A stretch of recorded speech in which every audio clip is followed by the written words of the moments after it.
Tell me something.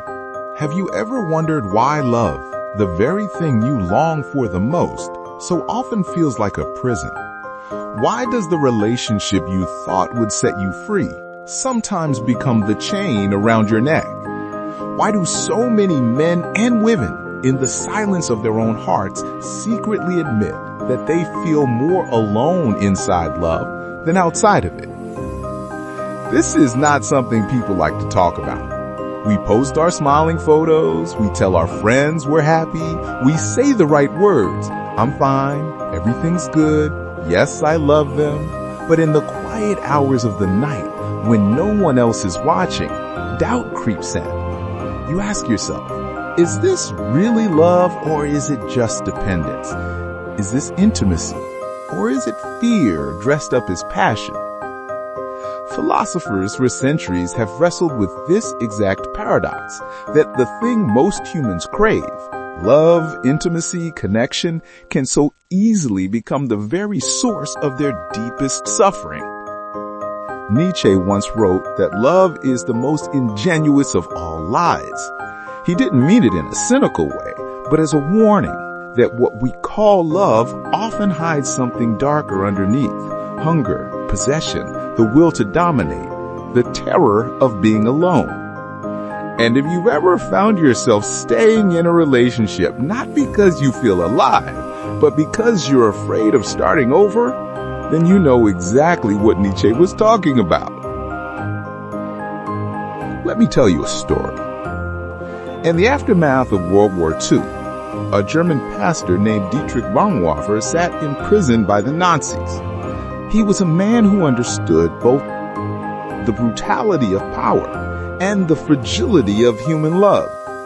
In one of his writings, he observed that when we cling to another person as if they are the source of our meaning, we destroy them. Why? Because no human being can bear the crushing weight of being someone else's God. Think about that for a moment. How many times have you secretly wanted someone to save you, to be the answer to your loneliness, the cure to your emptiness? And how many times has that desire turned into disappointment, even bitterness, when they inevitably failed? This is the silent truth of love. The more desperately we demand it to save us, the more it transforms into a trap. Plato described love as a kind of divine madness. In his dialogue, The Symposium, he wrote that Eros, the fiery, consuming desire we call romantic love, lifts us toward the divine, but also burns us to ash if we mistake it for God itself. He saw love not as possession, but as a ladder, something that should pull us higher toward truth, beauty, and wisdom. But in the modern world, we rarely climb that ladder. Instead, we grab the rung and cling to it with both hands. We worship the person, not the truth behind them. And when they fail us, because they must fail us, we call it betrayal. Here's the uncomfortable truth. Much of what we call love is just fear wearing a mask. Fear of loneliness, fear of irrelevance, fear of the unbearable silence of existing without someone there to distract us. That's why so many people jump from relationship to relationship without pausing to breathe. Not because they're brave lovers, but because they are terrified of being left alone in the echo chamber of their own thoughts. Sigmund Freud once wrote that love is, at its core, the repetition of childhood longing. We seek in others what we never fully received as children: safety, validation, unconditional acceptance. And yet, no adult relationship can ever fully replicate that fantasy, which means we are always chasing a ghost.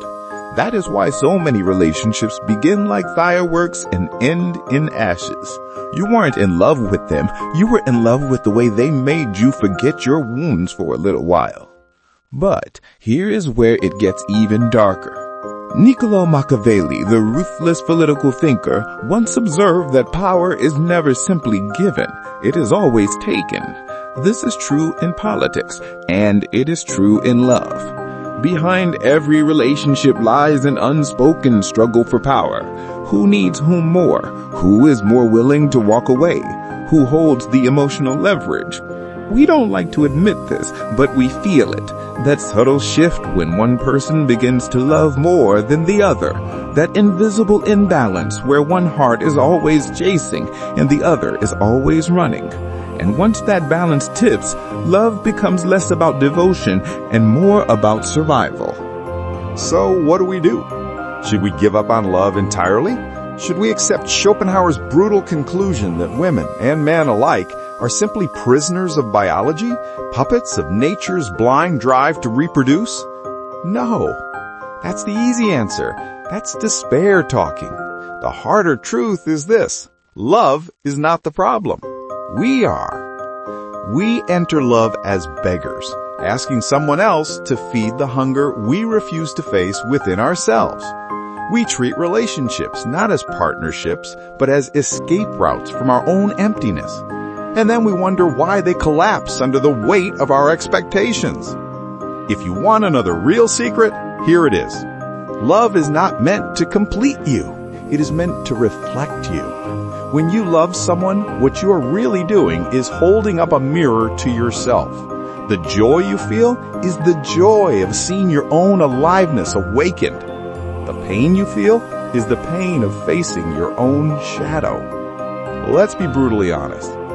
Maybe the reason you feel trapped in love isn't because your partner is controlling. Maybe it's because you're too afraid to confront your own solitude. Maybe the reason you keep getting disappointed isn't because all men or all women are untrustworthy. Maybe it's because you keep asking them to heal wounds they didn't create.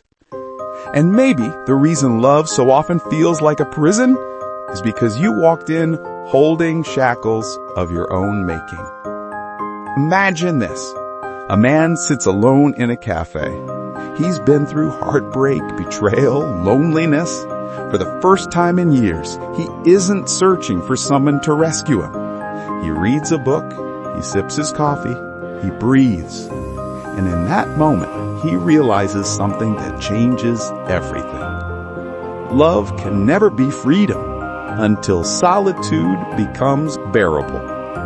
If you cannot stand to be alone, you will always turn love into dependence. But if you can face the silence of your own soul, if you can learn to stand upright without needing another to hold you, then love is no longer a trap. It is a gift. Plato was right. Love is a ladder. But the first step isn't finding the perfect partner. The first step is finding the courage to meet yourself. Only then can you climb. Only then can love cease to be a prison and instead become what it was always meant to be. Not possession, not escape, but the meeting of two whole beings who choose freely to walk together. So let me leave you with this thought. The next time you feel trapped in love, ask yourself, am I imprisoned by them or by my own refusal to face myself? The answer to that question may be the key to everything.